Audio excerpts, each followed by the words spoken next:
Hello there and welcome to Iron Port. It is proudly brought to you by Goyle Company Limited, West Blue Consulting, Ghana Revenue Authority, and Ghana Community Network Services. The Ghana Shippers Authority says it is important that we grow our export industry in this country. So it is taking upon itself to sensitize exporters on some of the innovative ways of doing export in this country in order to grow that particular area of business.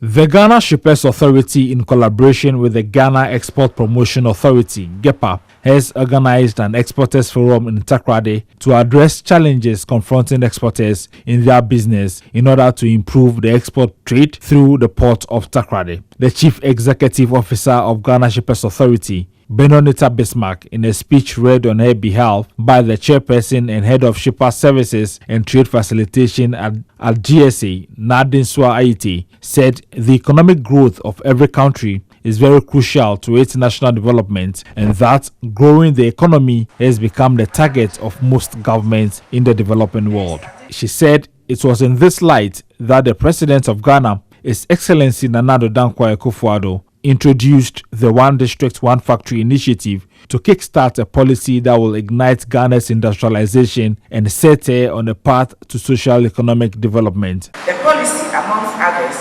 aims to transform the structure of the economy from one dependent on production and export of raw materials to a value-added industrialized economy driven by the private sector. The CEO also indicated that the GSA had intensified its collaborations with GEPA by not only serving on the National Export Strategy Committee, but by holding seminars and exhibitions in Accra and other regions. The Takoradi branch manager of GEPA, Eslateria, stated that her outfit is undertaking some activities to boost Ghana's exports to the international market. The Marketing and Public Affairs Manager of Takoradi Port, Peter Amumbediakun, assured that the port will continue to create an enabling environment for the export trade to thrive. Now, aside growing the export sector that's been facilitated by quite a number of institutions, including the Ghana Export Promotion Authority, the Ghana Shippers Authority, the Ghana Shippers Authority, as well as the Ghana Maritime Authority, are also sensitizing the port community as well as the maritime industry on the emission of sulfur within the industry. They want everybody to be aware that it's important we deal and tackle with the emission of sulfur. Seaborne trade is at its highest demand, and cargo ships are at their highest usage rate ever. Studies have indicated that the maritime sector alone consumes about 3.8 million barrels of fuel per day. Although this has a good commercial implication for fuel suppliers, shipping lines, and the end trader, it unfortunately implies that human lives are subject to more fuel emissions that are catastrophic to environmental health. Because of this, the IMO has reacted strongly to set a global sulfur limit of 0.50% for fuel-emitting machines, including cargo vessels, and its strict implementation is fixed from January 1, 2020. However, compliance to IMO's global sulfur cap would come at a high cost, as it suggests shipping lines would have to pay more to access lighter fuels with less than 0.50 sulfur content, and the planned response by shipping lines would be to increase freight rates, which would add more cost to the end user. The Ghana Shippers Authority, in collaboration with the Ghana Maritime Authority, is on an awareness campaign to sensitize players in the shipping industry, especially the trading community, regarding the policy directive by the IMO. Although the Shippers Authority is hoping to advocate for a fair playing field where importers do not suffer the total cost of the policy's implementation.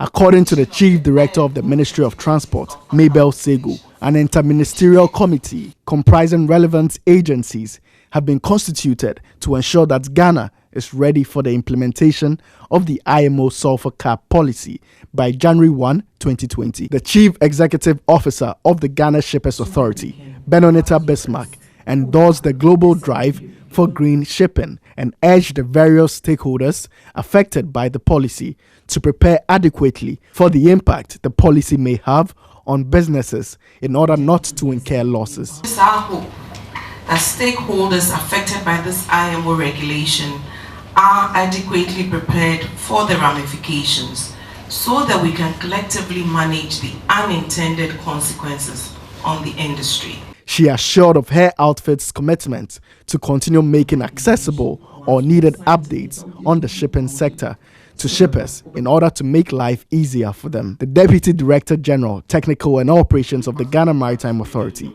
Daniel Apienin, said the authority would enforce compliance of the IMO sulfur cap policy. He said his outfit has therefore taken up the responsibility to bring this new regulation to the attention of ship owners, ship operators, refinery industries, and all relevant stakeholders in order to achieve compliance. Ensuring the consistent and effective implementation of the 2020 0.50% mm sulfur limit is a high priority, and the implementation is the remit responsibility of the Ghana Maritime Authority.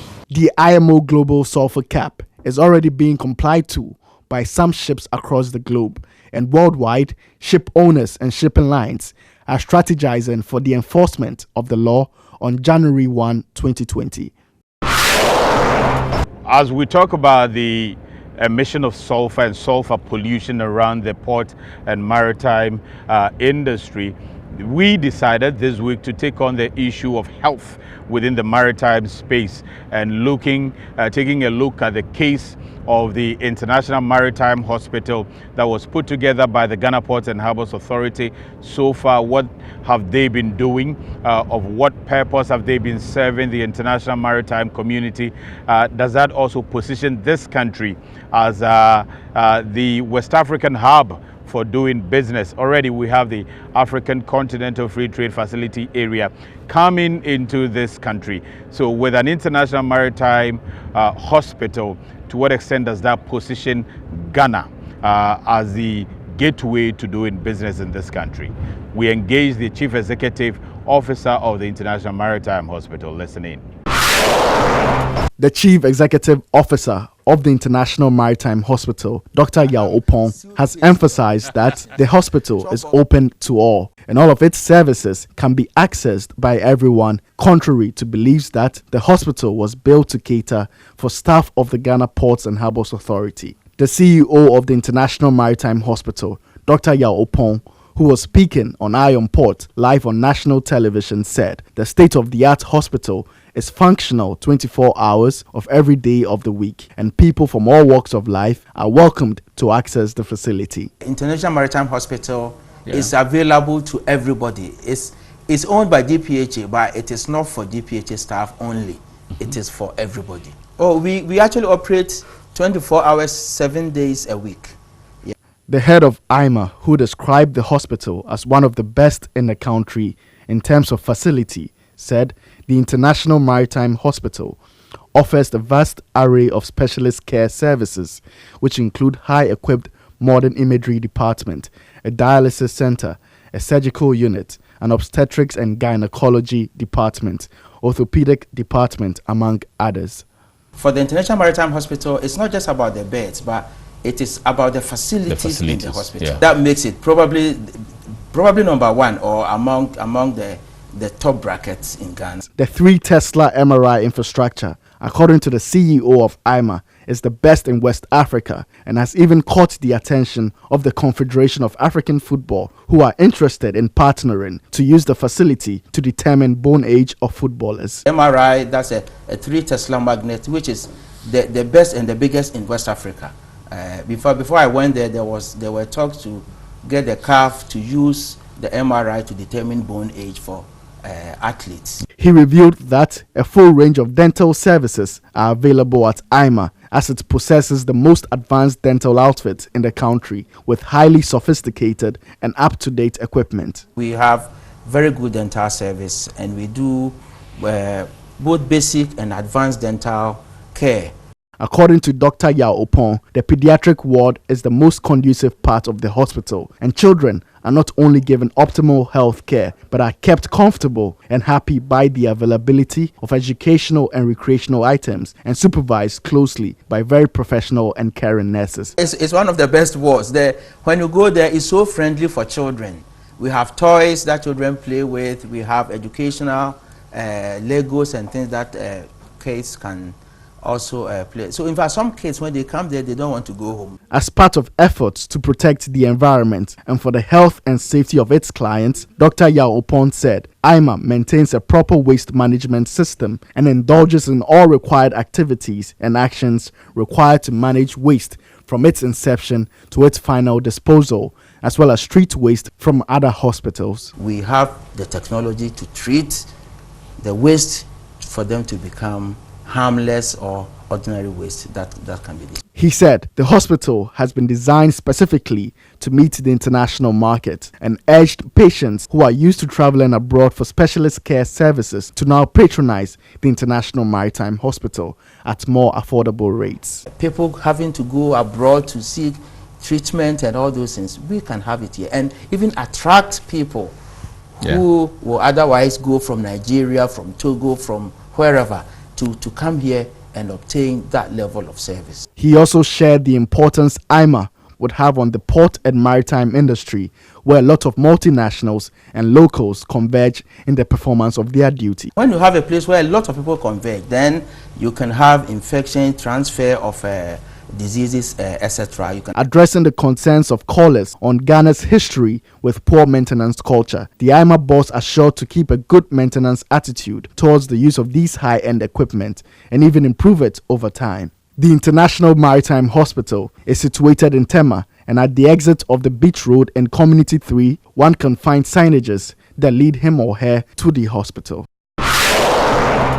And again, this week, the Board of Directors of the Ghana Ports and Harbours Authority, led by the able chairman of the Ports and Harbours Authority, Chairman Peter McMenu, introduced the new director of the Port of KETA to the people of KETA, the traditional authorities, as well as the political authorities in the KETA municipality, and also to mount the flag of the Ghana Ports and Harbours Authority, as well as Ghana, at the site where that port is going to be located. Mind you, that port already has its executive instrument already signed by His Excellency the President of the Republic.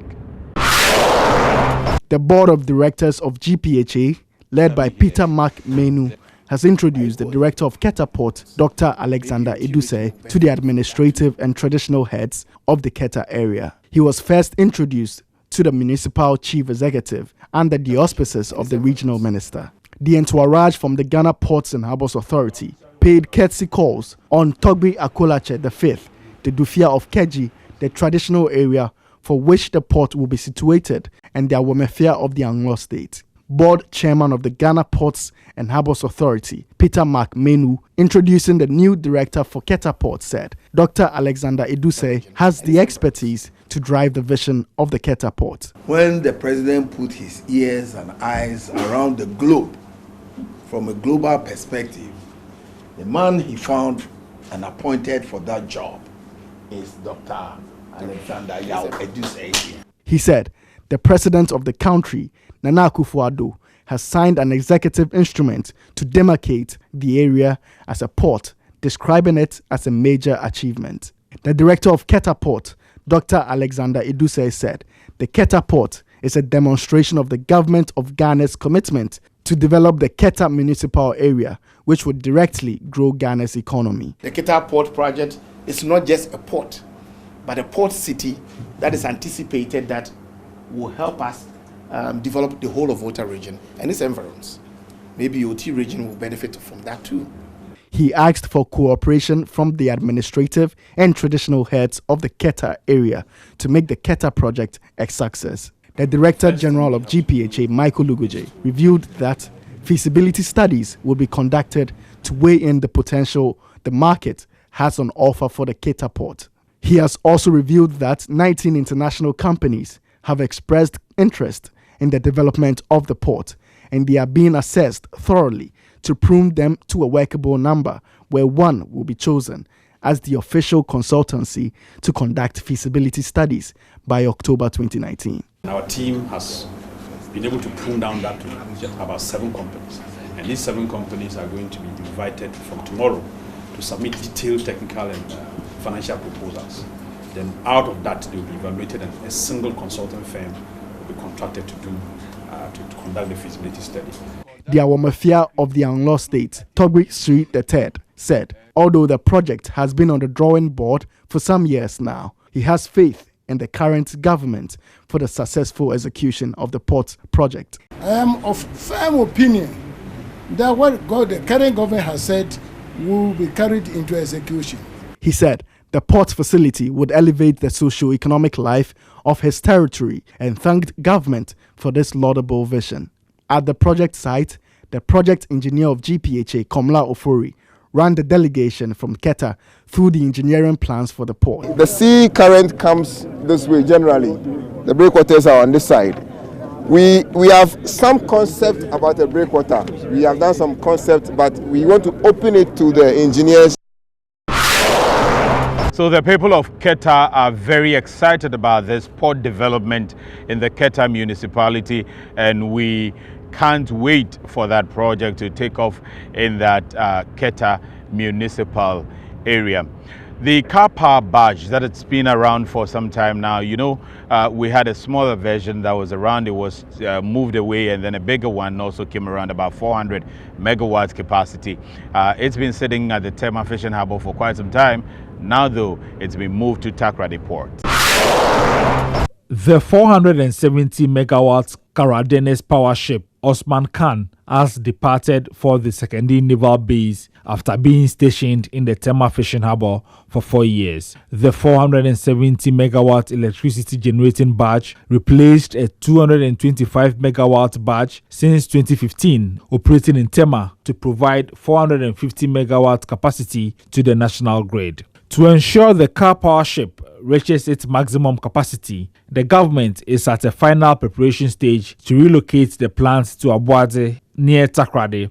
This is in line with the government's plans to ensure full utilization of gas resources from the western enclave of the country. It is also to ensure constant gas supply to the facility to enable it to produce uninterrupted power. The relocation of the facility is expected to save the government millions of dollars annually.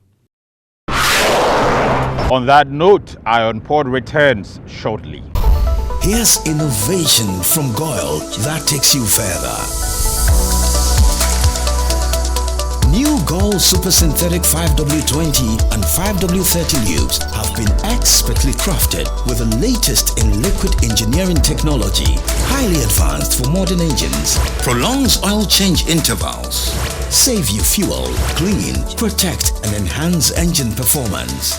The way engines work has become complex, and Goyle has innovated to stay ahead. Expertly crafted lubricants that work excellently with all petrol and diesel engines of today. New Goyle Super Synthetic 5W20 and 5W30 lubes. Innovation that takes you further. Goyle. Good energy. Dear valued client, the Ghana Trade Hub mobile app is now live to make it easy to track your consignment and know the estimated duty payable for both general goods and used vehicles. We are pleased to inform you that the Ghana Trade Hub mobile app is available for download on Google Play Store for Android users and the App Store for Apple users. This is the best opportunity for all importers and exporters to know the duty payable on every good under transaction. You can reach the team for inquiries and support by calling +233 242 435 663. Send an email to support@ghanastradinghub.com.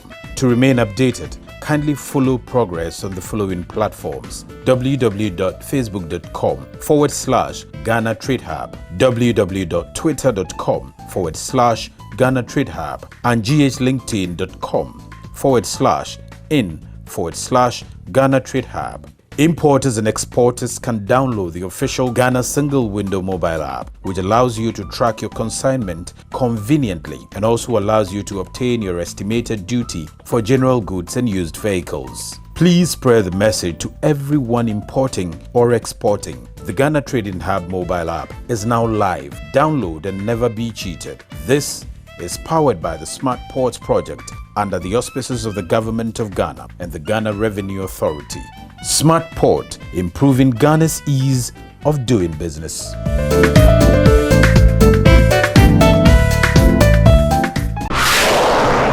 Welcome, still watching Iron Port, and coming up next on your screens are some international and local news around the port industry.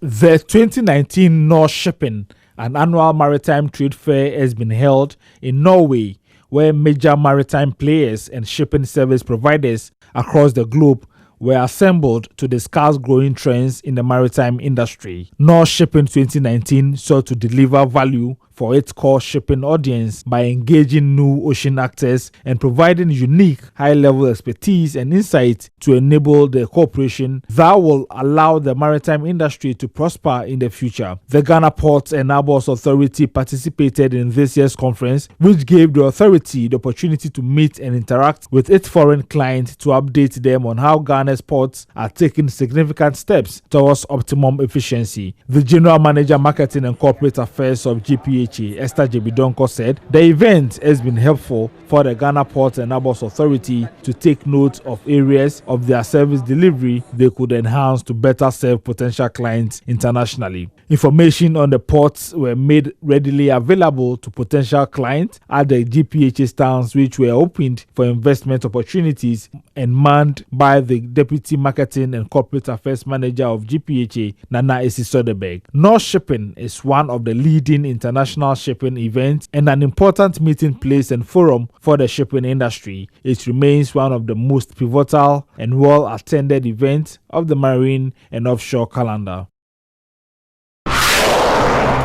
Amaris Terminal, a 100% Ghanaian-owned terminal, licensed by the Ghana Ports and Harbours Authority to provide support services such as terminal operations, logistics and transport for the export community, has donated some office essentials to the Marine, Port and Railways Unit of the Ghana Police Service to enhance their activities in the port industry. Alex Atakra, Managing Director of Amaris Terminal Limited, said in line with the company's vision of supporting social development, they decided to donate some furniture, computers and other office items to enhance the work of the Marine Police Unit, who are key players in maintaining security at the port, which is an important national asset. We felt that the police was one of the main governing bodies that we thought could benefit from what we wanted to donate.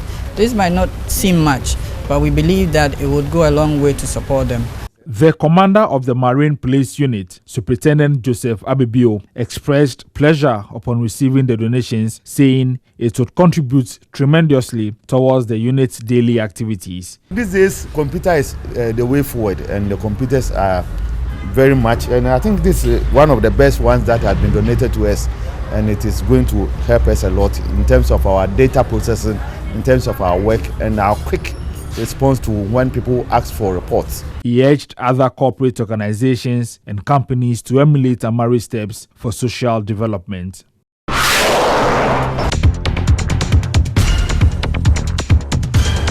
Crew members of a 7,541 CBM tanker have been evacuated after their ship caught fire off the Nigerian coast.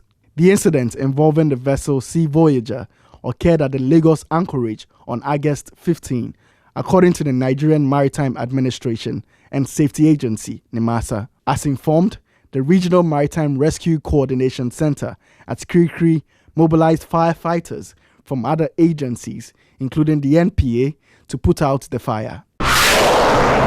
Authorities in Gibraltar have released the supertanker Grace 1, seized in early July on suspicion that it was in breach of EU sanctions. The officials have revoked the vessel's earlier specified detention with effect from August 15. The tanker that was transporting cargo of 2.1 million barrels of Iranian crude oil to Banya's oil refinery in Syria was seized by the Gibraltar law enforcement agencies with the support of the Royal Marines on July 4. The detention was subsequently confirmed and extended by the Chief Justice of the Supreme Court until a hearing held in mid-August.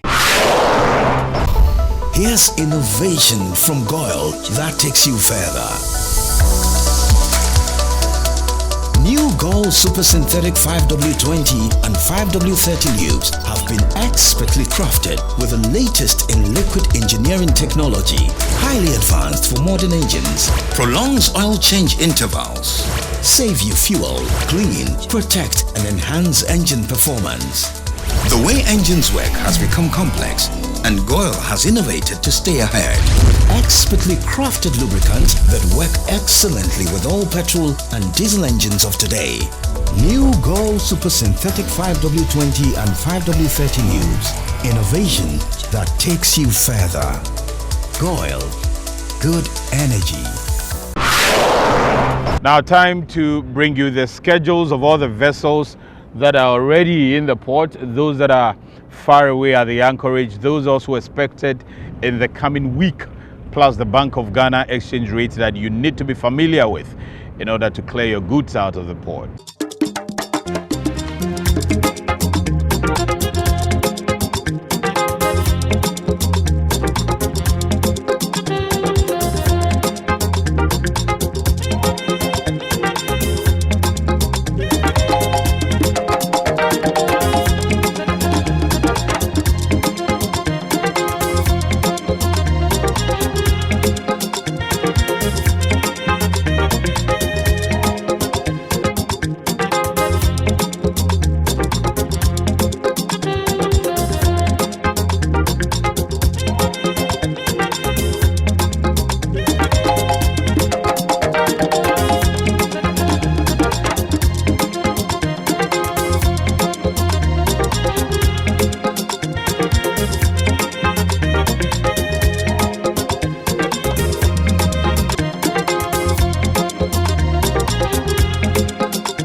That's it for this week's episode of Eye on Port. I hope I have been able to bring the port activities closer to you and also you closer to the port. We continue to urge you to send us your comments and queries as far as doing business around the port industry is concerned, and we will try to share them with the rest of the world and attempt to even bring you resolutions to them. Thank you very much for watching the program. Also thanks a lot to the men and women who make the program very possible, particularly William Abe Kokina, Joe Bone, Alfred Chagben, Frank Gomelesiu.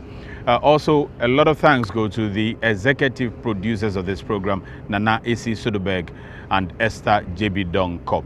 Lawrence Gazy produced this program.